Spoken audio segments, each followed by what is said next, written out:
Oh my gosh, it's a cookie fair! Cookies and cookies and cookies and cookies, far as the eye can see. But wait, my favorite cookies are sugar. Are there any cookies for me?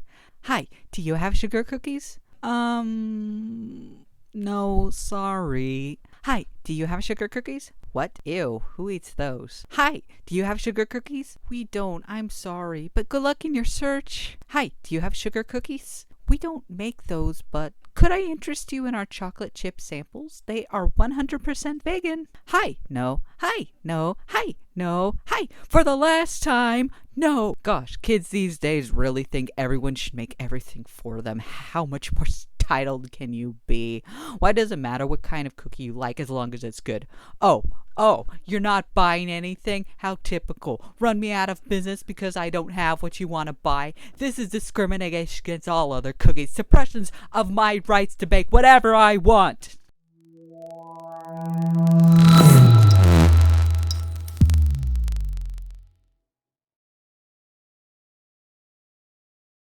It is important to remember if you ever have an idea, you ever decide to make something you intend to share or give to other people, there are two sides to this exchange. In simple economics terms, there is supply and there is demand. The more people there are who make something, the higher the supply. The more people there are who want something, the higher the demand. Ideally, these should be about the same. Writers create content, they create a supply of stories. Readers consume content, they create a demand for stories. And because we are all people, we have things we like, things we don't like, preferences for how we spend our time. When you're a writer, you like to write certain kinds of stories, and you don't like to write other kinds of stories. When you are a reader, you like to read certain kinds of stories, and you don't like to read other kinds of stories. So a writer can very easily write something a reader doesn't want to read. A reader can want to read something a writer doesn't want to write. It is perfectly normal and natural. It happens all the time. But there is this very special phenomenon when a writer happens to write something a reader wants to read.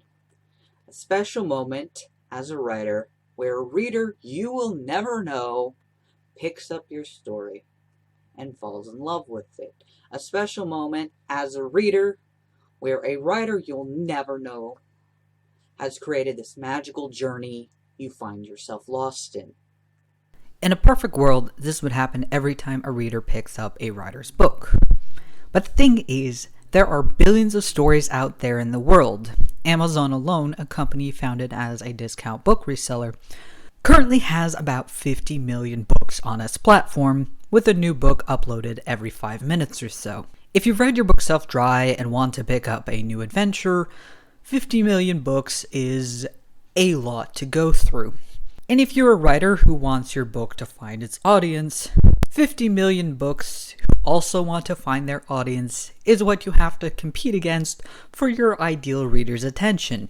So how, as a writer, can we stand out? How can we help readers find us? Well, let's take a look at one of the most popular topics of conversation in the world: food. Suppose I'm looking for food, preferably something I don't need to hunt, gather, or grow myself. Not to eat now, but something to restock my pantry I can make and eat later. We can therefore make the assumption I am looking for a grocery store. So I go to the grocery store, and I find myself in a labyrinth of more options. Aisles and aisles of food. Now suppose, despite being white, I'm a raging Asian stereotype. Clearly what I seek is rice. Oh look, the sign over there says International Foods. I can get rice over there. But now, here I stand in front of a wall of rices. Jasmine, basmati, arborio, white rice, brown rice, long grain, short grain. You should hopefully get the idea. On the flip side, suppose I am someone who grows rice. I know there are people out there who want it, so I sell rice through the chain that eventually ends up at the grocery store. The grocery store, knowing people are looking for rice, puts it in the section of their store that sells rice, along with a sign to show people who come in where exactly in the store they can pick it up. Genre works just the same way. Readers have specific things they like, and these can be sorted and summarized into various genres. Writers likewise have specific things they write, which can also be sorted and summarized into various genres. So if a writer gives their story a genre and a reader seeks out stories with that specific genre, the chances of them fighting each other increases exponentially. Furthermore, there is another way of narrowing the matching pool too, and that is by friend recommendation or introduction.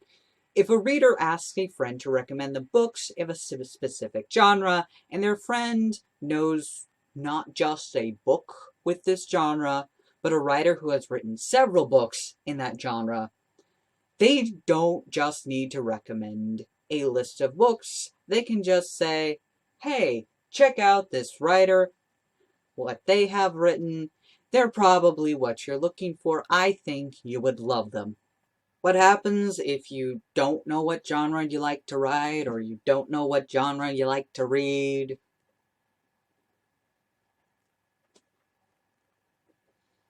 I mean, learning will help make your life easier, but you don't have to know. I'm sorry if I'm overly dramatic about things, but you don't. It's okay. I promise. With one exception, though. If you are a writer who wants to be a published author, you have a story you intend to publish that you intend to make money off of, yes, you do in fact need to know the genre. From a business perspective, helping readers find your books is the #1 reason why genre labels are essential, especially when it comes to the introduction of new books, or anything for that matter that requires more than a few minutes of your time to consume. For those who love to read, choices are nice. Too many choices, however, your brain ceases to process information, and it is easier to read a book you know you enjoy than to venture out and try a new one. So people who sell books need to make the barrier of entry as low as possible. They need to make it as accessible as possible. And even if you're open-minded and willing to read everything, it is not physically possible to read everything to know whether or not you're going to like it. So you have to be selective and careful about how you spend your time. You have to make choices. For those who don't care about reading as much, selling them anything is already significantly more difficult.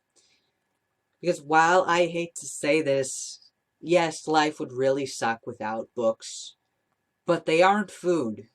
You don't need them to survive. They don't disappear when you use them.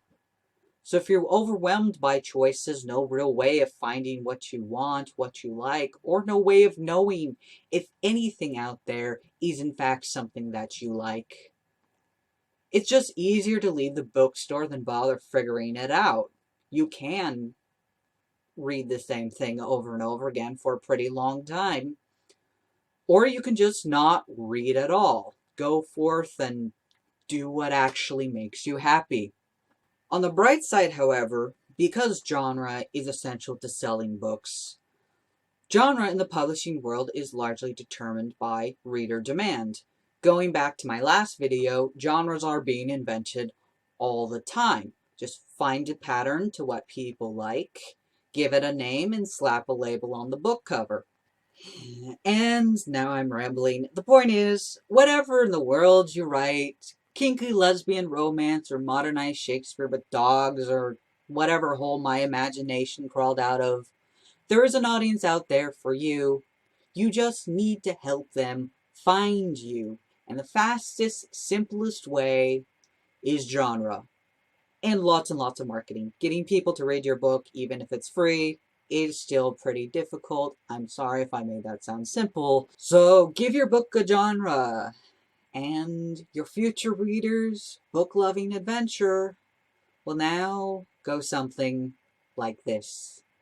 Oh my gosh, it's a book fair! Bookies and bookies and bookies and bookies, far as the eye can see. But wait, my favorite books are yaoi. Is there any yaoi for me?